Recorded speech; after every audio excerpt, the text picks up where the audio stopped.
season. Friend Suffering. was dead. Just pain and stuff, just agony. After everything we've been through, you still really love dinosaurs. So in season 4, I have a feeling that you can answer this question. If you really relate to a dinosaur in Jurassic Park, which one would it be? What is your spirit like? I love you. You're ready. Velociraptor. Oh, nice. Small Clever and mighty. girl. Small and mighty. Uh-huh. Sharp teeth. Yes.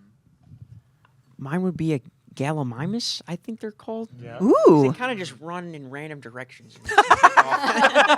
That's so relatable, I can't even begin to tell you. I would go with Ankylosaurus. Gentle gianty. Aw. Spikes in case they need it.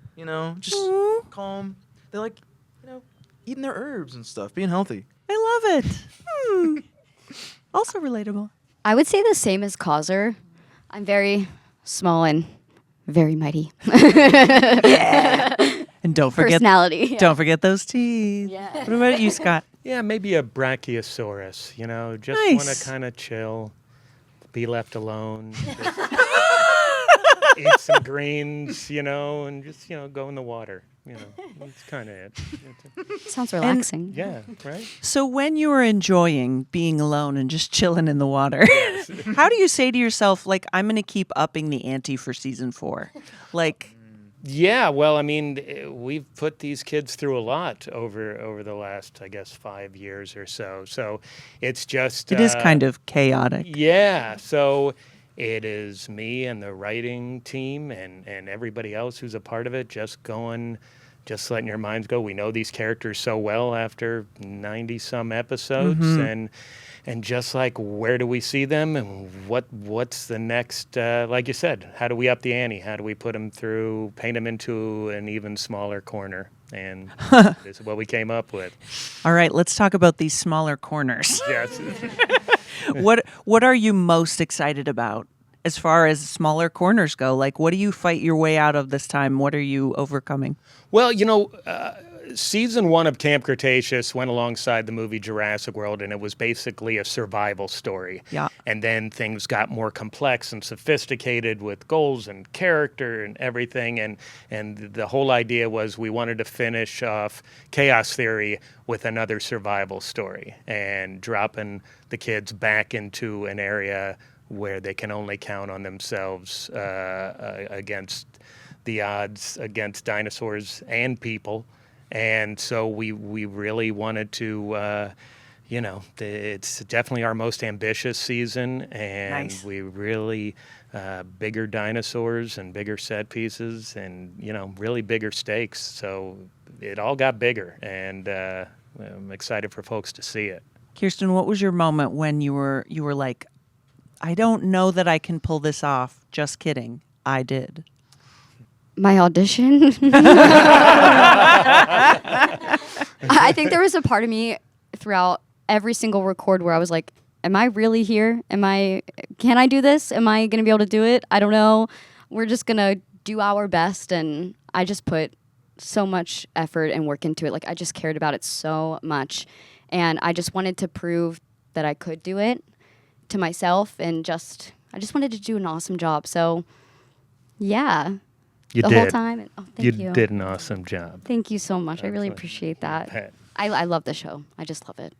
Yeah, and I think that is something that kind of exists, radiates with you guys. Like, when, I love seeing everybody actually sitting together in the same place, because with the animated stuff, that's not necessarily probably how you put it together. You're recording separate. Is that true? Mm-hmm. Yeah, I think for the majority of, probably across both Camp Cretaceous and Chaos Theory, we've a lot of us have mainly recorded by ourselves in the booth, and very, very rarely did we have group records, mainly because we would talk to each other like way too much.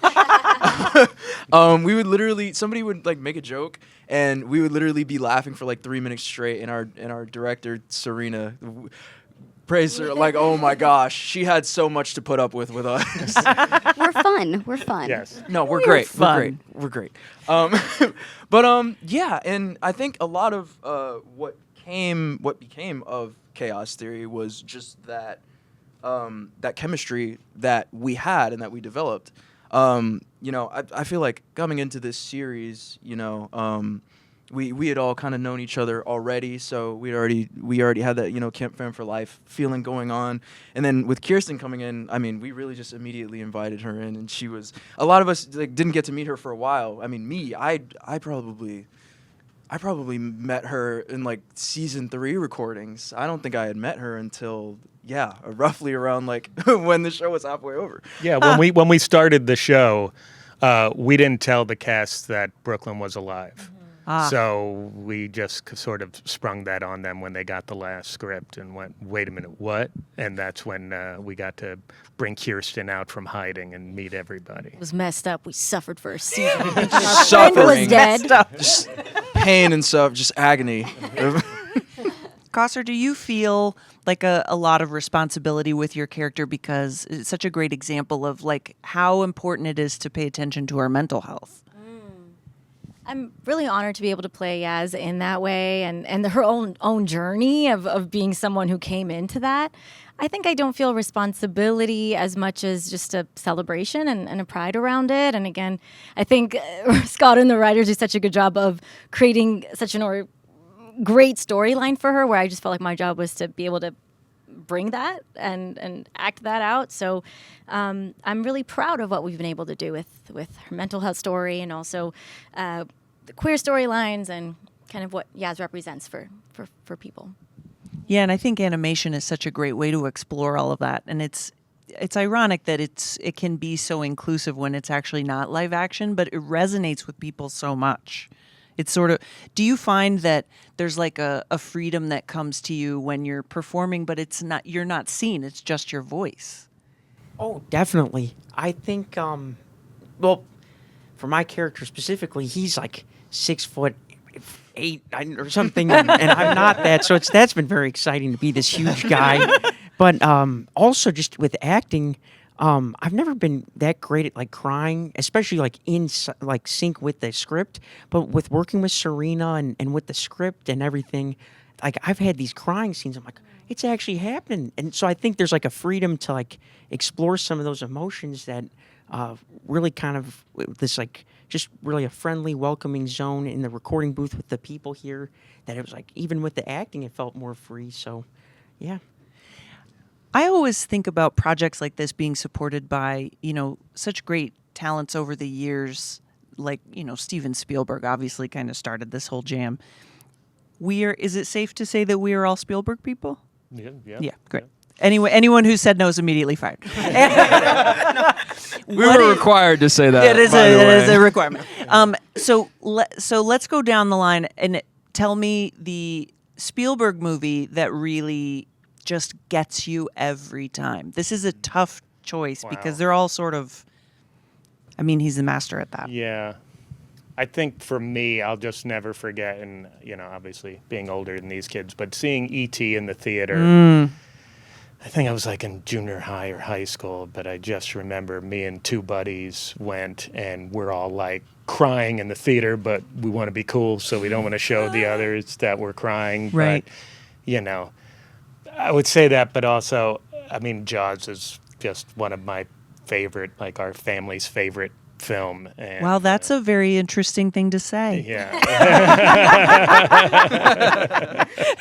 No, we hate water in my family. Yeah, We're like, Jaws is the best. Yes. It is, but it's a great movie, especially with the 50th anniversary. It's awesome for everyone to talk about it, documentaries, stuff like Yes. that. Yeah.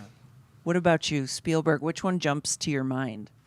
I'm actually going to say E.T. I think that's the first Spielberg movie I ever saw when I was younger. Yeah. Do you remember being scared by it at all? I was a little scared, yeah. I was a little scared. I was. I was really young, yeah.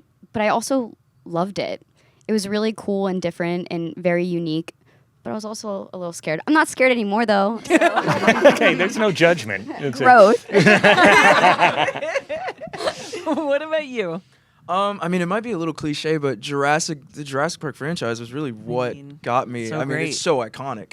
I remember You're part of that now. Does it ever, like I feel like it always, whenever I do stuff like this, it really hits me even harder. Where I'm just like, it's absolutely insane and unbelievable that I could even be remotely, connected to something as grand and something that has such a legacy as this. I mean, just growing up and watching Jurassic Park, it was, of course, I was younger. I was scared of it too. But as time went on and I opened myself up to it and I started to look at it more and more, I was able to appreciate, it from not just a story standpoint, but from a cinematic standpoint and seeing just how much he was able to achieve with the limited amount of resource that he had at the time. And to see what we have now. Totally different worlds. Yeah, right. I mean, before we had animatronics, and now we have CGI, and now we have animation, and just being able to, even be a part of that for as long as it's been on is just really a blessing. I mean, I love working with these people, but yeah.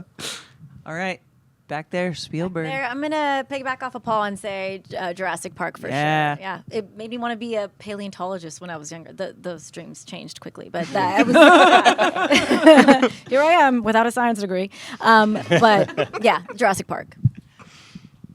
I would probably say, like, it's hard not to say Jurassic Park, but I would say Indiana Jones. Yeah. Oh Raiders. God, another good one. Every Yeah. time somebody brings up a new one, I'm like, Jesus, that's him too. Yeah. Yeah. Yeah. What do you, like? What about Indy? What about you is similar to Indy?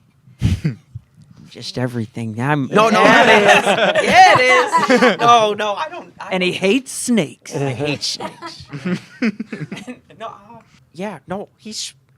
I think he's a cool guy. I think it's cool movie. Right. Inspiring. It's Adventure. like, Oh, his sense of adventure. oh, He likes to wear a hat. totally. And he likes history, which is cool. It's cool. It's great that you guys are a part of this legacy as well. And so, here's the season 5, right? I wish. You did say. You did say. Well, it's not up to me. So, but yeah, we're really excited to. Again, it's an honor to be a part of this franchise, and you feel a responsibility. And looking forward to folks seeing season 4, and hopefully we landed the plane. We got it.